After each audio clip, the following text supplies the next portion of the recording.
Hello साथियों, मैं सुरेंद्र कुमार सुमन अपना यूट्यूब चैनल पर आप सबों का बहुत बहुत स्वागत करता हूं।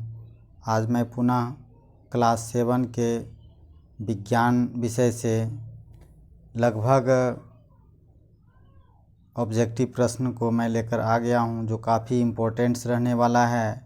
प्रधान शिक्षक तैयारी के लिए जो सिलेबस दिया गया है साथियों, उसी के अनुसार यह वीडियो मैं बना रहा हूं। आप मेरे चैनल को सब्सक्राइब कर लें। मैं सभी प्रश्न एनसीईआरटी बुक से लेकर के आता हूं, इसलिए मैं भी इसकी तैयारी करता हूं साथियों। इसलिए आप मेरा वीडियो को अवश्य देखें और इससे फ़ायदा उठावें। इससे लगभग प्रश्न पूछे जाने की संभावना है साथियों। तो चलिए मैं बिना देर किए हुए वीडियो को शुरू करता हूं। आप मेरा फर्स्ट क्वेश्चन को देख सकते हैं। विश्व जल दिवस कब मनाया जाता है? तो आप सभी जानते होंगे कि 22 मार्च को विश्व जल दिवस मनाया जाता है। दूसरी बात है, 22 मार्च को बिहार दिवस भी साथियों मनाया जाता है। नेक्स्ट क्वेश्चन है, पृथ्वी पर जल की मात्रा क्या है? पृथ्वी पर जल की मात्रा बढ़ रही है, घट रही है, स्थिर है, अनिश्चित है? तो सभी जानते होंगे कि पृथ्वी पर जल की मात्रा लगभग स्थिर है। नेक्स्ट क्वेश्चन है, बिहार दिवस कब मनाया जाता है? तो बिहार दिवस साथियों 22 मार्च को मनाई जाती है। 22 मार्च को बिहार दिवस मनाया जाता है। नेक्स्ट क्वेश्चन है, निम्नांकित में कौन बादल बनने में भाग लेता है? तो साथियों, वाष्पन के बाद जो संघनन होता है वह बादल बनने में भाग लेता है। ऑप्शन नंबर ग हो जाएगा। नेक्स्ट क्वेश्चन है, कौन सुखाड़ से संबंधित नहीं है?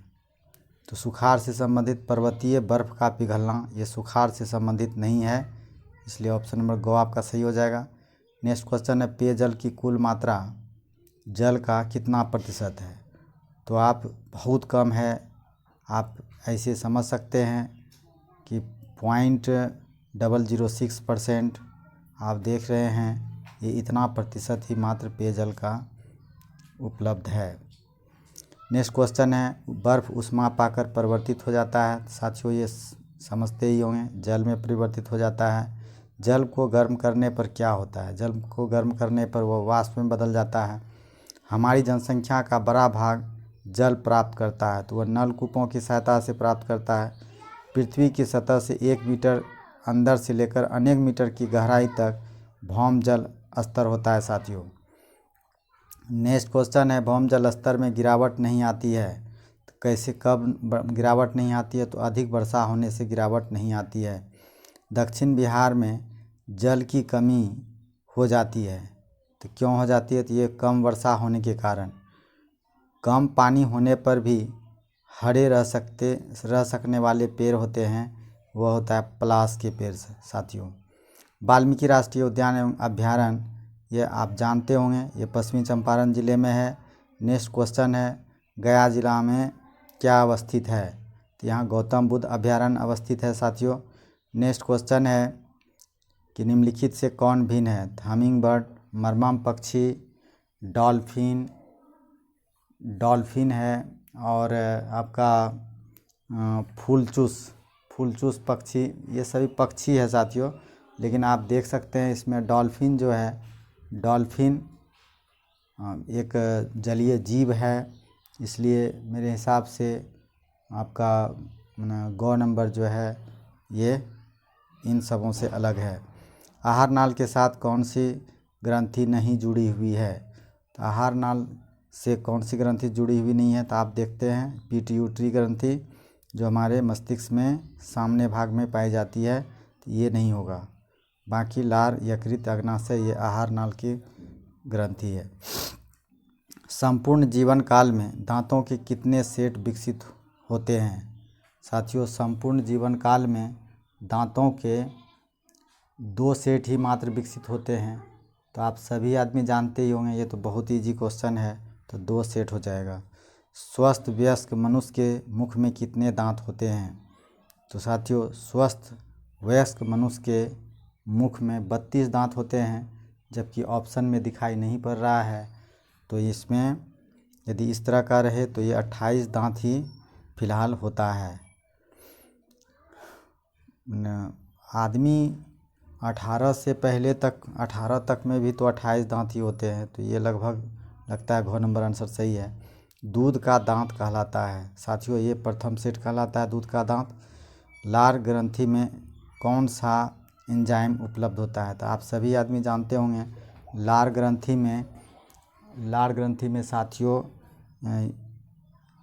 लार ग्रंथि में इमाइलेज, इसमें इकाइलेज लिखा है तो इमाइलेज होगा, जिसमें टाइलिन भी पाया जाता है। तो ऑप्शन नंबर क आपका सही हो जाएगा।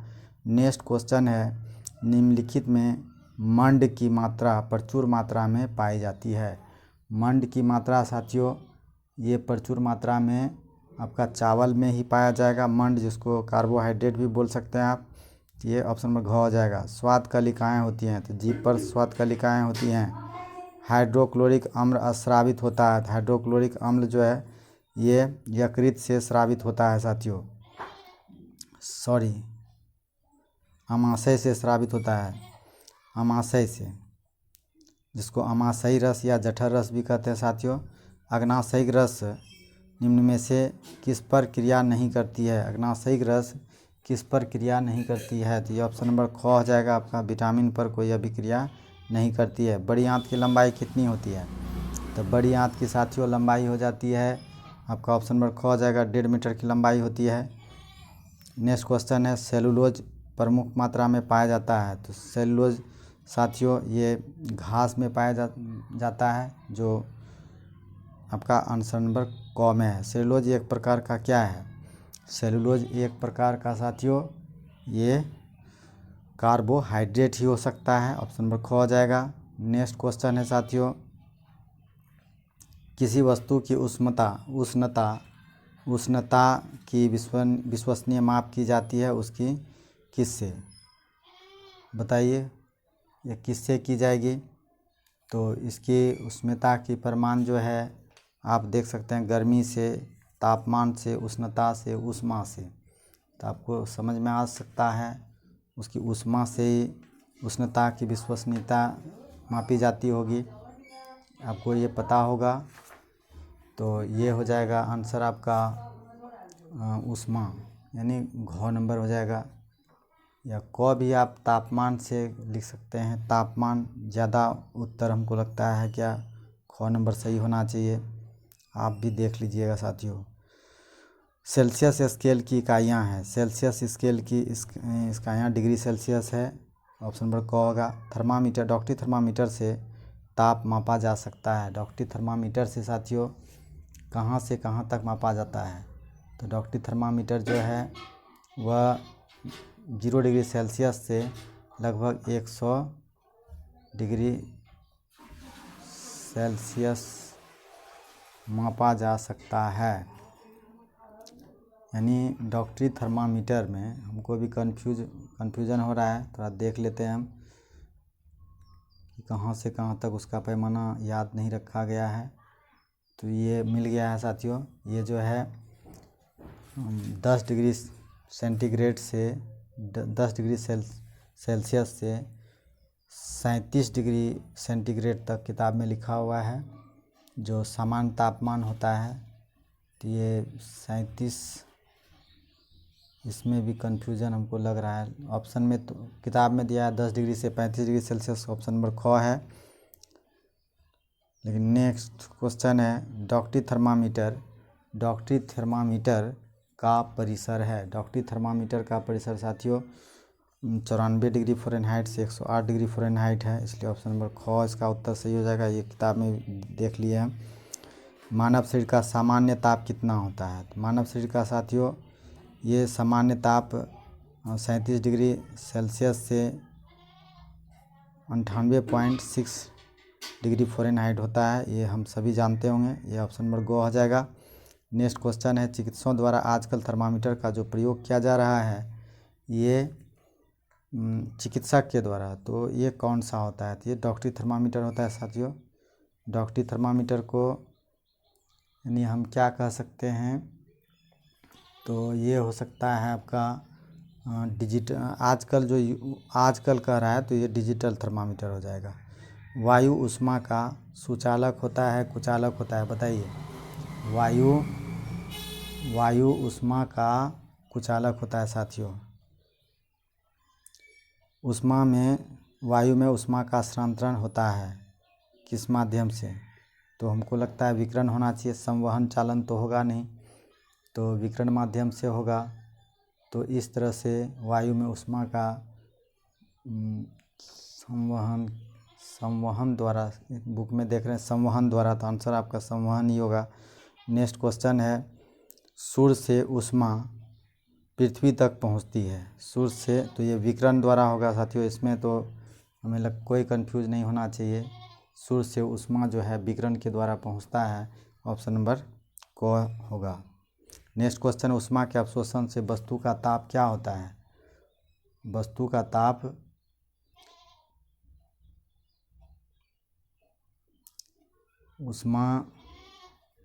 ऊष्मा के अवशोषण से वस्तु का ताप क्या होता है? बढ़ जाता होगा क्या साथियों? बढ़ता ही है, एकदम बिल्कुल सही है। मैं थोड़ा देख रहा था, कन्फ्यूजन था इसमें। विकिरित ऊष्मा के अवशोषण के लिए आवश्यक है कि अवशोषित करने वाली वस्तु का ताप क्या होगी?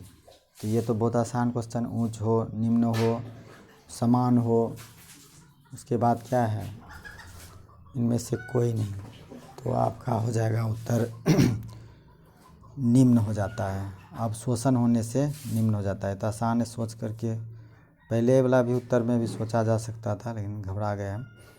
लोहे में जंग लगना किस प्रकार का परिवर्तन है साथियों? तो लोहा में जंग लगना तो ये बिल्कुल रासायनिक परिवर्तन होगा, जो उसके गुणों में परिवर्तन आ जाता है तो उसको हम लोग रासायनिक परिवर्तन कहते हैं, है ना। इस तरह से ये रासायनिक परिवर्तन ही होगा। उसके बाद क्वेश्चन है साथियों, कौन सा परिवर्तन भौतिक है? तो जो जिसमें गुणों में परिवर्तन नहीं होता है तो वह भौतिक परिवर्तन कहलाता है। आप स्वयं देख सकते हैं। तो ये भौतिक परिवर्तन कौन सा हो जाएगा? कोयले का जलना ये तो रासायनिक परिवर्तन है। दूध का दही बनना ये रासायनिक परिवर्तन है। भोजन का पचना रासायनिक परिवर्तन है, लेकिन बल्ब का जलना भौतिक परिवर्तन है। उत्क्रमणीय परिवर्तन है, उत्क्रमणीय परिवर्तन है साथियों। तो उत्क्रमणीय परिवर्तन जो होता है वह आपका, जैसे पानी का भाप बनना, ये आपका उत्क्रमणीय परिवर्तन के अंतर्गत आता है। कौन सा परिवर्तन में नया पदार्थ बनता है? तो साथियों ये नया रासायनिक परिवर्तन में नया पदार्थ बनता है। तुतिया को कहते हैं, तुतिया सभी आदमी जानते होंगे, ये तुतिया कॉपर सल्फेट को कहा जाता है। तुतिया कॉपर सल्फेट को ही कहा जाता है साथियों, आपको याद रहना चाहिए। सिरका में पाया जाता है, साइट्रिक अम्ल पाया जाता है सिरका में, साइट्रिक एसिड। नेक्स्ट क्वेश्चन है, चूने के पानी का दुधिया रंग किससे होता है? तो चूने का पानी का रंग कैल्शियम कार्बोनेट के कारण होता है, तो कौन नंबर हो जाएगा? किण्वन का क्रिया। नेक्स्ट क्वेश्चन है, किण्वन की क्रिया होती है, तो किण्वन की क्रिया किसमें होती है? तो आप समझ सकते हैं कि ये आपका सूक्ष्म जीवों के द्वारा होती है, जैसे ईस्ट वगैरह जो किण्वन करके शराब वगैरह बनाया जाता है। उसके बाद है फिक्स्ड एयर। फिक्स्ड एयर क्या है, यानी फिक्स्ड एयर है क्या? तो आप समझ सकते हैं, फिक्स्ड एयर जो है ये कार्बन डाइऑक्साइड होता है, CO2 है साथियों। उसके बाद है हाइड्रोजन और ऑक्सीजन से क्या बनता है? तो हाइड्रोजन ऑक्सीजन से जल बनता है साथियों, हाइड्रोजन ऑक्सीजन से जल बन जाता है। तो इस तरह से आपका उत्तर हो जाएगा क। पुदीने की टहनी उत्पन्न करती है, पुदीने की टहनी क्या उत्पन्न करती है? तो 11 नंबर का आपका ग नंबर हो जाएगा, ऑक्सीजन उत्पन्न करती है साथियों। तो ये आंसर हो जाएगा आपका ग। इनमें कौन गैस नहीं है? तो आप समझ सकते हैं, ऑक्सीजन गैस है, हाइड्रोजन गैस है, नाइट्रोजन गैस है, कार्बन नहीं है। खाने वाला सोडा कौन है? तो सोडियम हाइड्रोजन कार्बोनेट, जिसको सोडियम बाइकार्बोनेट भी कहते हैं, जिसका रासायनिक समीकरण